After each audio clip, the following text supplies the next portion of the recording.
आइए स्टार्ट कर देते हैं क्लास नंबर 5 की। और हम बताए थे आप लोगों की कि सिंधु घाटी सभ्यता की चर्चा करना है आज हमको, और लुसेंट सामान्य अध्ययन का।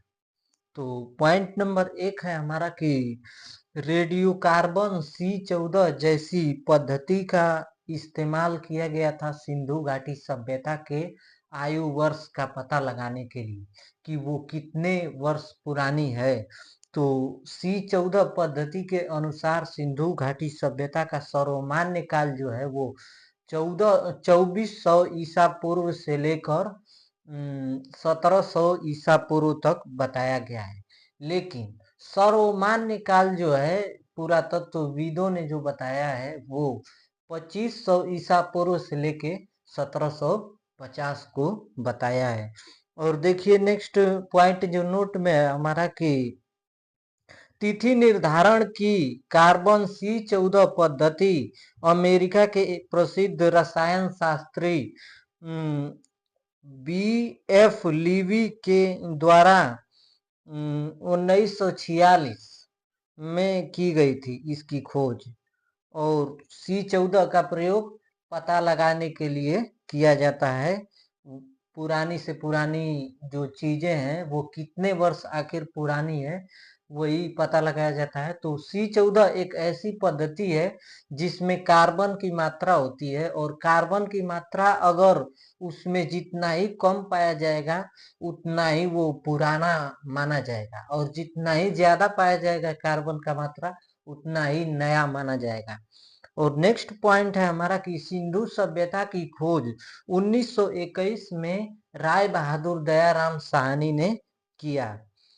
अब नेक्स्ट पॉइंट देखते हैं कि सिंधु सभ्यता को आद्य ऐतिहासिक अथवा कांस्य युगीन सभ्यता के अंतर्गत रखा जाता है।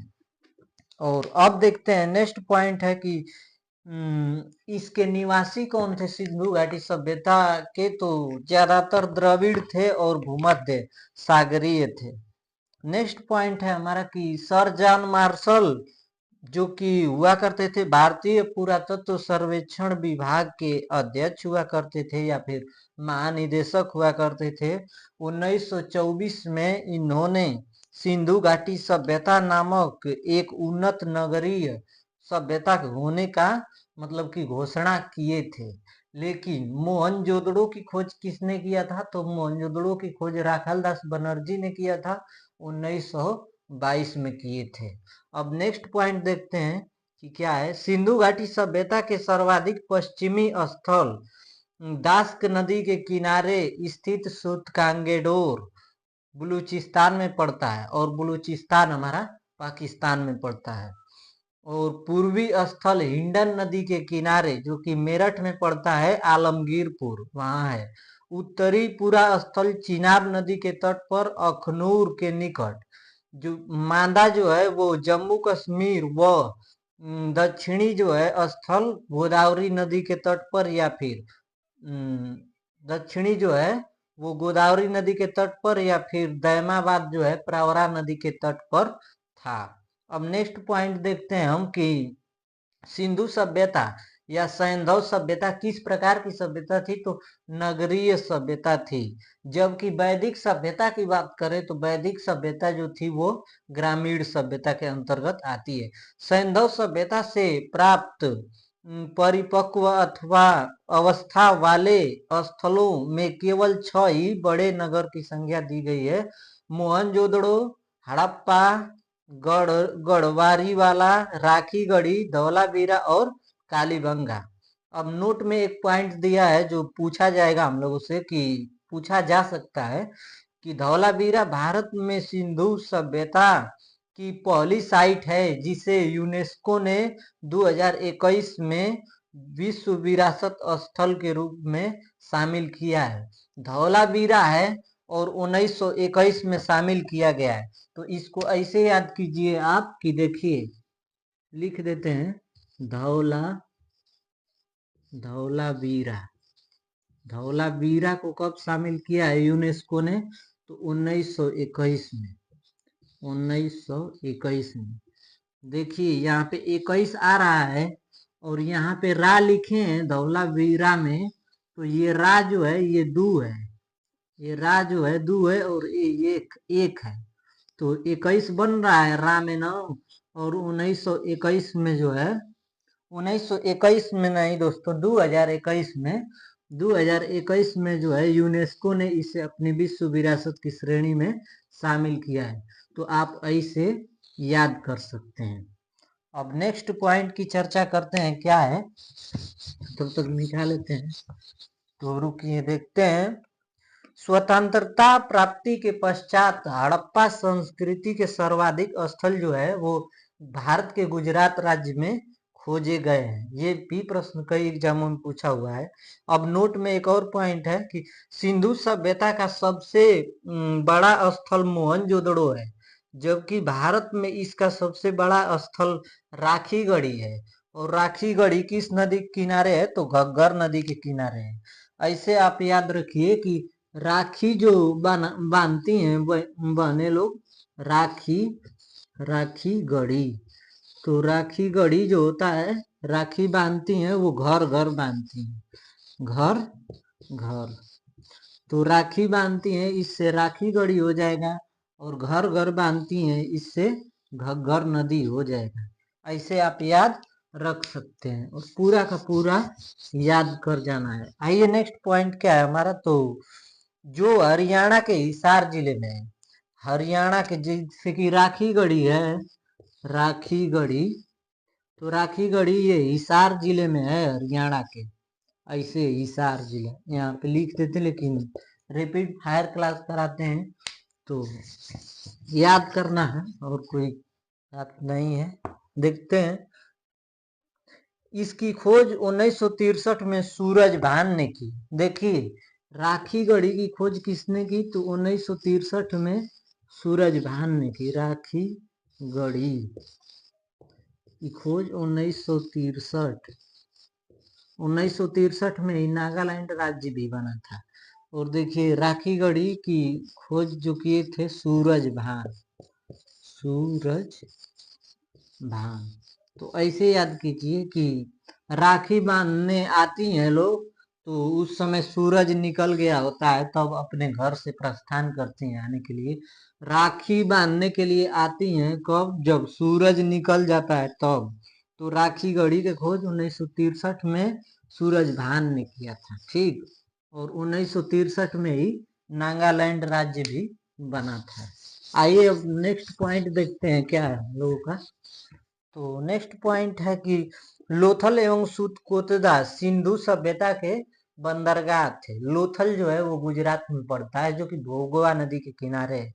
नेक्स्ट पॉइंट है कि जूते हुए खेत और नक्शीदार ईंटों के प्रयोग का साक्ष्य कालीबंगा से प्राप्त हुआ है। नेक्स्ट पॉइंट है कि मोहनजोदड़ो से प्राप्त स्नानागार संभवतः सैंधव सभ्यता की सबसे बड़ी इमारत है, जिसके मध्य स्थित अग्निकुंड 11.88 मीटर लंबा है। अग्निकुंड यज्ञ द्विवेदी लोथल एवं कालीबंगा से प्राप्त हुए हैं। नेक्स्ट पॉइंट है मोहनजोदड़ो से प्राप्त एक सील पर 3 मुख वाले देवता पशुपतिनाथ, जिनको पशुपतिनाथ को भगवान शिव के नाम से भी जाना जाता है, इनकी मूर्ति मिली है।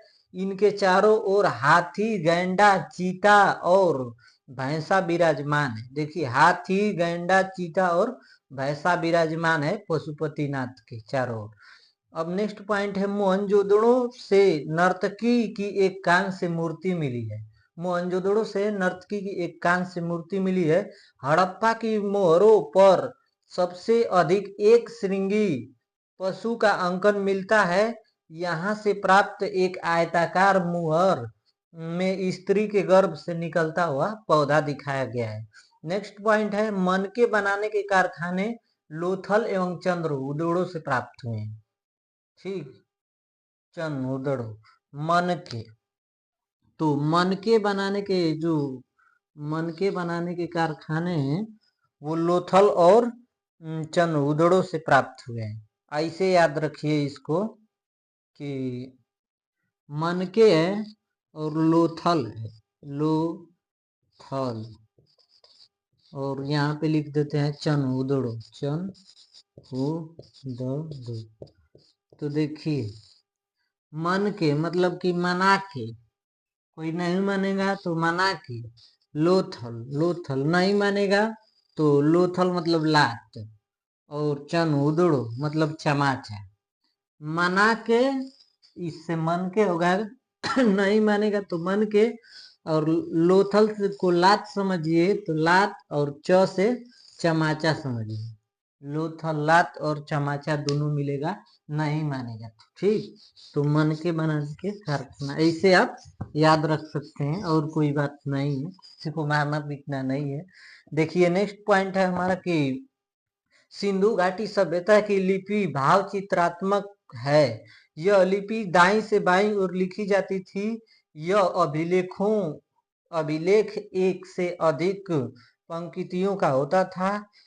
ठीक है। अब नेक्स्ट पॉइंट है नोट में कि लेखन कला की उचित प्रणाली विकसित करने वाली पहली सभ्यता सुमेरियन की सभ्यता थी।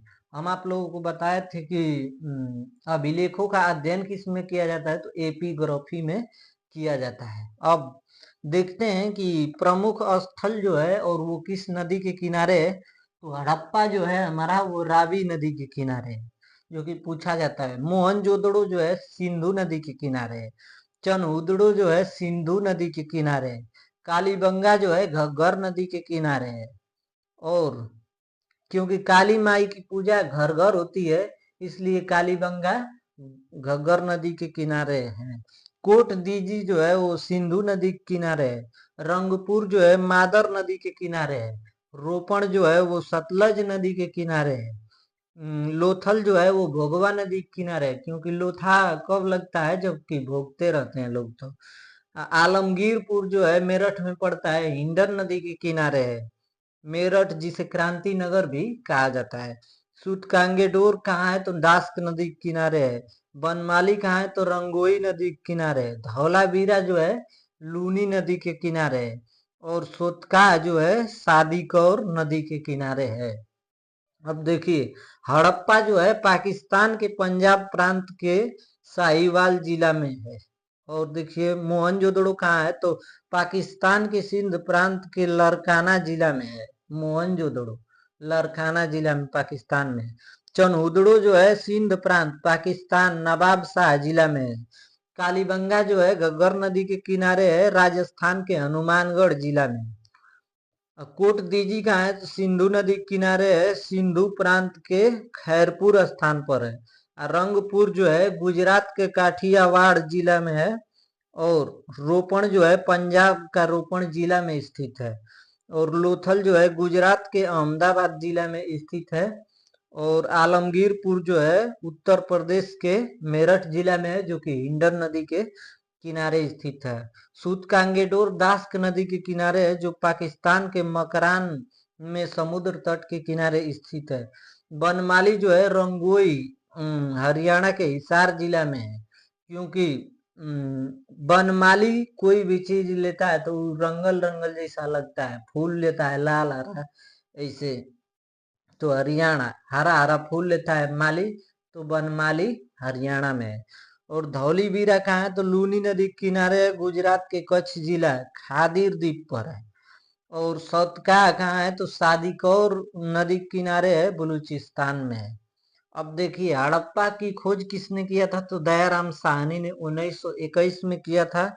और माधव स्वरूप वत्स ने 1926 में किया। और व्हीलर ने 1946 में किया।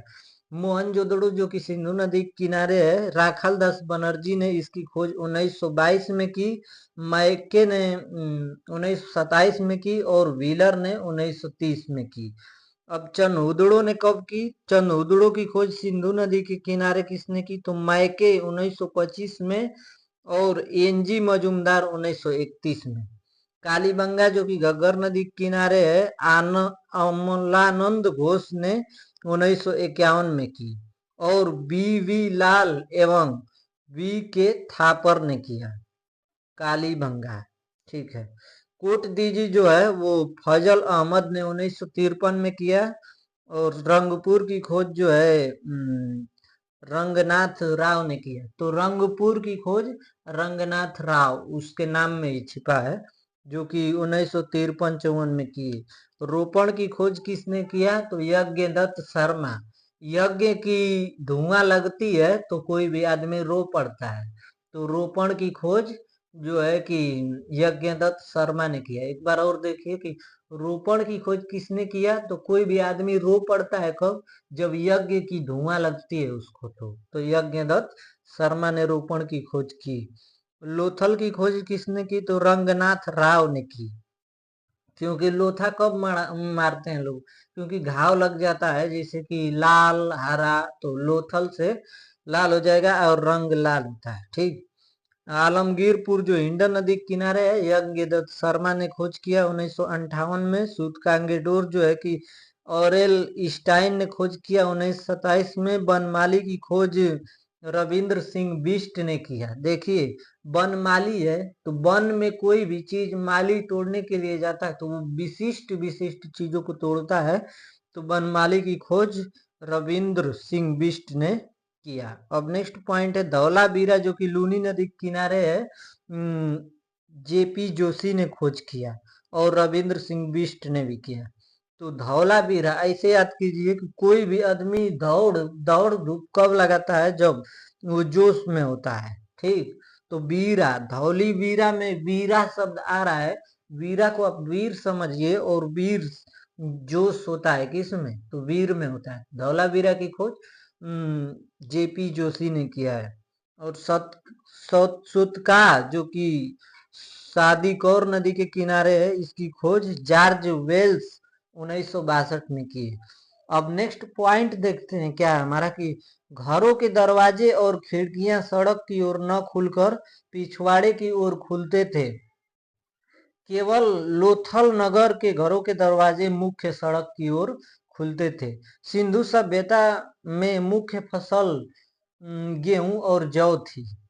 सैंधववासी मिठास के रूप में शहद का प्रयोग करते थे। मिट्टी से बने हल का साक्ष्य बनमाली से मिला है। वन उनमें हल चला दीजिए तो बनमाली से मिट्टी के हल का साक्ष्य मिला है। रंगपुर एवं लोथल से चावल के दाने मिले हैं, जिसमें धान की खेती होने का प्रमाण मिलता है। और चावल के प्रथम साक्ष्य लोथल से ही प्राप्त होता है। लोथल जो कि भोगवा नदी के किनारे है, गुजरात राज्य में। सूतकोतदा जो है कालीबंगा एवं लोथल से सैंधवकालीन घोड़े के अस्थि पंजर मिले हैं। तौल की इकाई संभवतः 16 के अनुपात में थी। सैंधव सभ्यता के लोग यातायात के लिए 2 पहियों एवं 4 पहियों वाली बैलगाड़ी या भैंसा गाड़ी का इस्तेमाल किया करते थे, क्योंकि आज की तरह यान की खोज नहीं हुई थी, इसलिए। मेसोपोटामिया के अभिलेखों में वर्णित मेलुहा शब्द का इस्तेमाल जो किया गया है वो सिंधु घाटी सभ्यता के लिए किया गया है। संभवतः हड़प्पा संस्कृति का शासन वणिक वर्ग के हाथों में था। वणिक जो कि इसका अर्थ होता है बनिया, इसके हाथों में था। पिगट ने हड़प्पा एवं मोहनजोदड़ो को एक विस्तृत साम्राज्य की जुड़वा राजधानी कहा। देखिए, पिगट लिख देते हैं, पिगट। इसने हड़प्पा और मोहनजोदड़ो को जुड़वा साम्राज्य की राजधानी कहा। तो देखिए, यहाँ पे 2 ग आ रहा है, एक आधा ग आ रहा है और एक पूरा ग आ रहा है। ठीक। तो ये जुड़ा हुआ है कहीं ना कहीं, और जुड़ा हुआ है तो पिगट जो जुड़ा हुआ है वो कहा था कि हड़प्पा और मोहनजोदड़ो को जुड़वा साम्राज्य की राजधानी बताए थे। अब नेक्स्ट पॉइंट क्या है हमारा कि सिंधु सभ्यता के लोग धरती को उर्वरता की देवी मानकर उसकी पूजा किया करते थे। वृक्ष की पूजा एवं शिव पूजा का प्रचलन के साक्ष्य भी सिंधु घाटी सभ्यता से मिलता है। स्वास्तिक चिन्ह संभवतः हड़प्पा संस्कृति की देन है। इस चिन्ह से सूर्योपासना का अनुमान लगाया जाता है। सिंधु घाटी सभ्यता के नगरों में किसी भी मंदिर के अवशेष नहीं मिले हैं। मंदिर के अवशेष नहीं मिले हैं। सिंधु घाटी सभ्यता में मातृ देवी की उपासना सर्वाधिक प्रचलित थी। पशुओं में कुबड़ वाला सांड इस सभ्यता के लोगों के लिए विशेष पूजनीय था। स्त्री मृत्युमुन्य मतलब मूर्तियां, थोड़ा सा जीभ फंस जा रहा है। स्त्री मृण्य मूर्तियां मतलब मिट्टी की मूर्तियां अधिक मिलने से ऐसा अनुमान लगाया जाता है कि सैंधव समाज मातृसत्तात्मक था, जबकि वैदिक सभ्यता कैसा था तो पितृसत्तात्मक था, मतलब पिता के लिए प्रधान था। लेकिन सिंधु घाटी सभ्यता मातृसत्तात्मक था। सैंधव वासी सूती एवं ऊनी वस्त्रों का प्रयोग किया करते थे। अब नेक्स्ट पॉइंट देखते हैं क्या है हमारा कि मनोरंजन के लिए सैंधववासी मछली पकड़ना और शिकार करना, पशु पक्षियों को आसपास आपस में लड़ाना, चौपड़ तथा पासे खेलना इन साधनों को उपयोग में लाते थे। सिंधु सभ्यता के लोग काले रंग से डिजाइन किए हुए लाल मिट्टी के बर्तन बनाते थे। अच्छा, सिंधु घाटी सभ्यता के लोग तलवार से परिचित नहीं थे, क्योंकि उस समय लोहा का जो आविष्कार नहीं हुआ था और खोज नहीं हुआ था, और इसमें कांस्य का खोज हुआ था, और लोहा का खोज तो वैदिक सभ्यता के अंतर्गत किया गया है। तो इसलिए सिंधु घाटी सभ्यता के लोग तलवार से परिचित नहीं थे। कालीबंगा एकमात्र हड़प्पा कालीन स्थल था जिसका निचला शहर सामान्य लोगों के रहने हेतु भी किले से घिरा हुआ था। कालीबंगन का अर्थ क्या होता है तो काली चूड़ियां। यहाँ से पूर्व हड़प्पा स्तरों के खेत जोते जाने और अग्नि पूजा के प्रथा का प्रमाण मिला है। कालीबंगा से जूते हुए खेत का साक्ष्य मिला है, और कालीबंगा का अर्थ होता है काली चूड़ियां। पर्दा प्रथा एवं वेश्यावृत्ति सैंधव सभ्यता में प्रचलित थी। शवों को जलाने एवं गाड़ने का दोनों, मतलब कि एक जलाने का प्रथा होता था शवों को, और एक उनको दफनाने का मतलब गाड़ने का प्रथा होता था। ये दोनों प्रथाएं प्रचलित थी। हड़प्पा में शवों को दफनाने जबकि मोहनजोदड़ो में जलाने की। हड़प्पा सभ्यता में जो हड़प्पा स्थान है वहां पे शवों को दफनाया जाता था, और मोहनजोदड़ो में शवों को जलाया जाता था। ये प्रथा विद्यमान था। लोथल एवं कालीबंगा से युग्म समाधियां मिली है।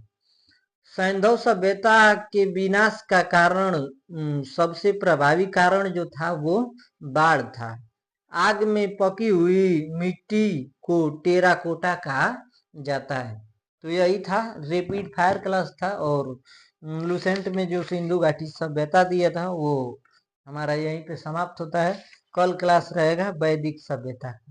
Thanks for class.